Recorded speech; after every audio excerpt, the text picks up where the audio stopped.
کیا سیلاب موجودہ حکومت کی غفلت کی وجہ سے ہیں؟ ہر حکمران آتا ہے وہ تجوریاں بڑھتا ہے اور گھر چلا جاتا ہے۔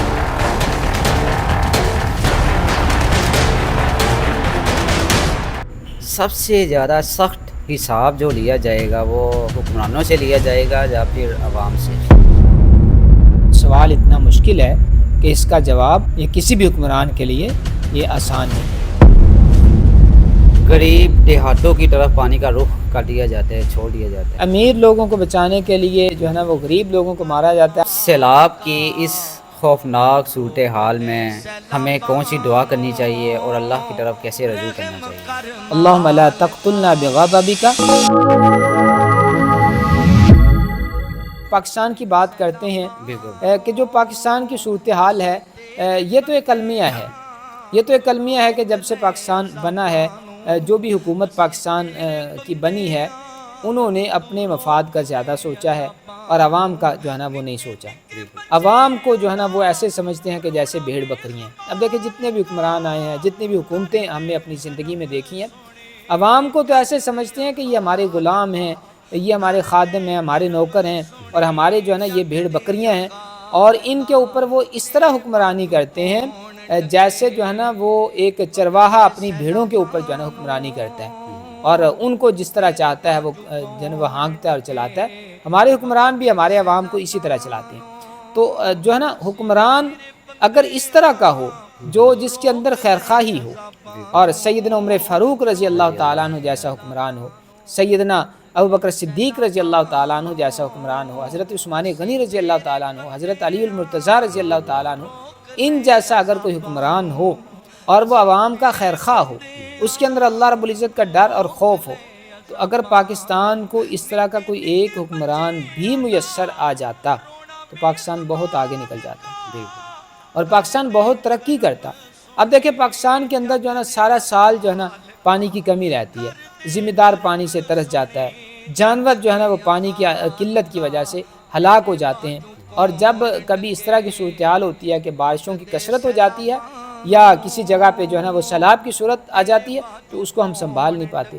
پاکستان کے اگر حکمران اس کا جو ہے نا وہ ڈیپلی اس پہ غور کرتے اور کوئی ڈیم کی صورت بنا لیتے یا اس طرح اس پانی کو سیو کرنے کا کوئی اور طریقہ اور ذریعہ اختیار کر لیتے، نہروں کا سلسلہ ایسے کر دیتے کہ جو ہے نا وہ تاکہ ہماری جو پاکستان کی اتنی بنجر زمین پانی نہ ہونے کی وجہ سے پڑی ہے تو وہ جو ہے نا آباد ہو جاتی، وہاں جو ہے نا وہ فصلیں ہو جاتی۔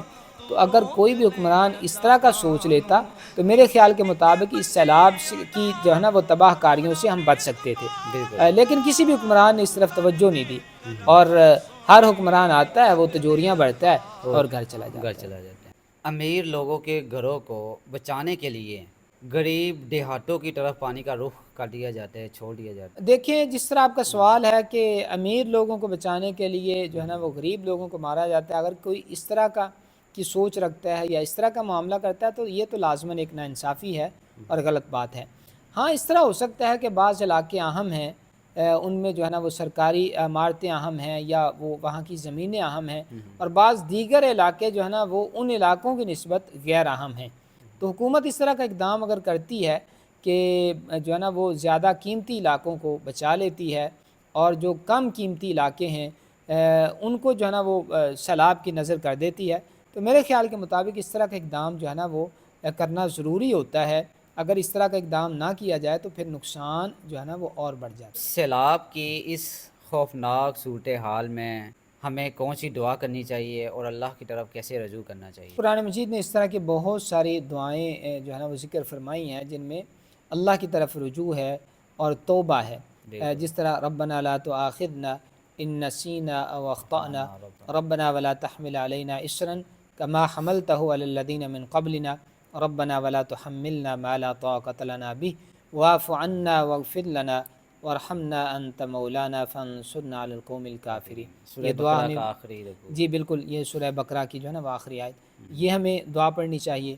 اسی طرح ربنا ظلمنا انفسنا وَإِن لَّمْ تَغْفِرْ لَنَا وَتَرْحَمْنَا لَنَكُونَنَّ مِنَ الْخَاسِرِينَ، یہ توبہ کے جو ہے نا وہ الفاظ ہیں، لا الہ الا انت سبحانک انی کنت من الظالمین، ہمیں یہ دعا پڑھنی چاہیے۔ اسی طرح اللہم لا تقتلنا بغضبک ولا تہلکنا بعذابک وعافنا قبل ذلک. اس طرح کی دعا ہمیں جو ہے نا وہ خاص طور پہ سیلاب ہو یا کوئی بھی آفت ہو اس میں ہمیں یہ دعا پڑھنی چاہیے. اور یہ دعا تو ہمیں زندگی میں معمول بنا لینا چاہیے. یہ بڑی قیمتی دعا ہے. اللہم انی اسألک العفو والعافیۃ فی الدنیا والآخرہ. اللہم انی اسألک العفو والعافیۃ فی دیننا ودنیانا واہلنا ومالنا. اللہم استر عوراتنا وآمن روعاتنا. اللہم احفظنا من بین ایدینا ومن خلفنا وعن ایماننا وعن شمائلنا ونعوذ بک ان نغتال من تحت ارجلنا. یہ بڑی قیمتی دعا ہے.